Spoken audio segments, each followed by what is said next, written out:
Hi, y'all. So before I ask my question, I want to clarify a point that y'all mentioned earlier. You said you don't believe in white privilege, correct? Yeah, it's a myth. It doesn't exist. Okay. So according to the Bureau of Prison Statistics from last month, 38.3% of our current inmate population is black. But according to the 2020 census data, only 12.2% of our national population is black. So if you don't believe in white privilege, how do you explain this disparity? So why are they in jail? It has been this way for years, since the 90s. No, since why do people go to jail? Why are black people in jail at higher rates than white people? That's the question, right? Maybe because they commit more crimes than white people. But that's not true. It actually is. They do. So every independent analysis shows that blacks have committed a disproportionate amount of crime. No one wants to say it out loud, but it's true. In fact, in New York, 52% of murders are committed by blacks, 40+% of arson, 60+% of drug deals. And so the question you should really be asking is what drives them to commit crimes? That's the question, right? The real question is, and maybe I can ask you, what percentage of blacks are raised with two parents in the home? So actually, according to the Uniform Crime Report for 2019, black or African American individuals committed only about 1 million crimes, while white people committed about 4 million crimes. That's hold proportion. On. Yeah, how about the proportion? There's a lot more white people than black people in the United States. It's a 60% white country and a 14% black country. So you just proved my point. You literally, so basically that's a disproportionate amount of crime. It is. But listen, I want to say, look, you are coming up here and you're asking the question, and that's not easy to do, first and foremost, no matter what. And I really appreciate your question in front of all these people. It's hard. So thank you for asking your question. But let me point out what you just did, and you didn't know that you did it. You switched from proportion to raw numbers. Right. And you did that to make a point that you thought you were making, but you weren't. But look, your issue was that Black Americans only make up 13% of the population, and yet they make up, I think you said, like 38% of the prison population. And then you switched to raw numbers because, so Black people only make up 13% of the population, but they commit 40% of all homicides and 60% of all violent crime. Unfortunately, I don't think that's anything inherent in Black Americans. That's not what I'm saying.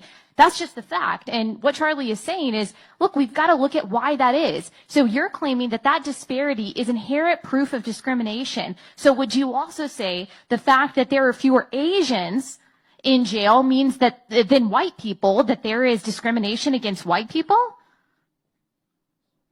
No? Disparity isn't proof of discrimination is what I'm trying to say. So let me just throw, and Allie's exactly right. What percentage of blacks grow up with two parents in the home? I don't know. Yeah, less than 20%. That's why there's so many blacks committing crimes and they're in jail. It's that simple. The death of the black family is why blacks are in jail higher than their population percentage. It's that simple. May I see your criminology degree? Do you have one? I'm sorry. No, Wait. We've gotta. Are you a biologist? From an expert. Brown Jackson. No, let me ask you a question. So do I need a criminology degree to be able to understand that 75% of blacks don't grow up with two parents? To be well versed in it, I believe so. Do you have one? I don't, but I'm studying it. Okay, right but now. you. Oh, she studied it. But you did the same thing. You looked at a statistic, and he did the same thing. You don't have a criminology degree, and neither does he. Hold on a second. You're doing an argument from authority, okay? It's a fallacy. So the laws of physics don't change whether or not you're a physicist, okay? The law of thermodynamics doesn't change whether or not you take a course on it. Answer the question. Why do blacks have a broken family versus a nuclear family, and does that translate to higher rates of crime? Do you admit that? Why is it that blacks don't have parents, though? Why? Good question. We subsidize single motherhood in this country through the federal government of the United States. Great question. Now we're getting somewhere.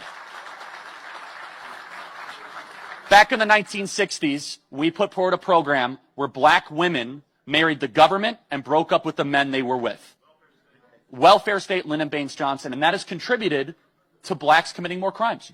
I believe institutionalized racism is your answer, but I don't believe I'm getting anywhere Oh, but with y'all. look- But no, just let me point something out. Did you know that it's not white Americans that have the lowest incarceration rate or the lowest rates of crime or the highest graduation rates or the highest median income? It's not white Americans. It's Asian Americans. They have the highest median income. They have the highest graduation rates. They have the most degrees. They have the lowest incarceration rates. And guess what? They also have the lowest single parenthood rates. Okay? So that is true across the board. It's not just black Americans. And unless you're willing to say that the reason why Asian Americans make more than white Americans or the reason why Asian Americans go to jail less than white Americans is because there is systemic institutional racism against white people in this country, then your argument against black people doesn't really work.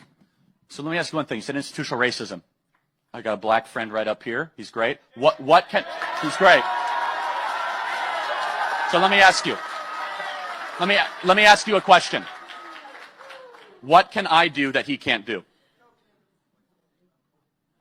What do you mean? If institutional racism was real, what can I do that he can't do? Well, you're less likely to get arrested. I'm sorry. No, That's if we less- both commit a crime, he's going to get arrested and I'm not? You could. Wait, so we just went through this. Blacks commit a disproportionate amount of crime in this country because of broken families. So give me one law on the books. because You of said it's broken institutional. Give me a law anywhere that discriminates against blacks. Give me one law anywhere in America. You want current or past? How about right now? Well, the fact that crack cocaine is criminalized more than regular cocaine. No. If I deal Raising the law against blacks. if I deal crack cocaine, I'm getting arrested regardless of skin color. Give me a law. White cocaine, you're Give less me a likely law to get a harsher anywhere sentence. that allows white people to commit crimes and get away with it and blacks can't. Does that law exist? Not anymore. But Because there's no not real. institutional racism in America. Because there's The not idea of real. institutional racism is laws on the books. Just because it's not down on paper doesn't mean it's not real. Okay, give us an example. Not God. just a disparity. Not just a God? disparity. God isn't. You don't see God. He's on paper. Read the Bible. I didn't mean it like that.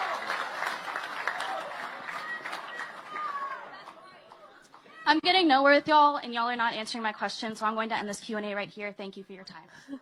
Okay. We actually did answer her questions, but I do appreciate, even though she's got an attitude, I do appreciate her courage. I do. That is difficult. That's difficult Yeah, to I mean, come up it's here and ask difficult, a but question, but you can also do it respectfully. But what bothered me about her, I'm glad she was there. She wasn't being honest. At least be honest, okay? And be willing to be corrected. Well, that was a fun fireworks show to end our time together, right?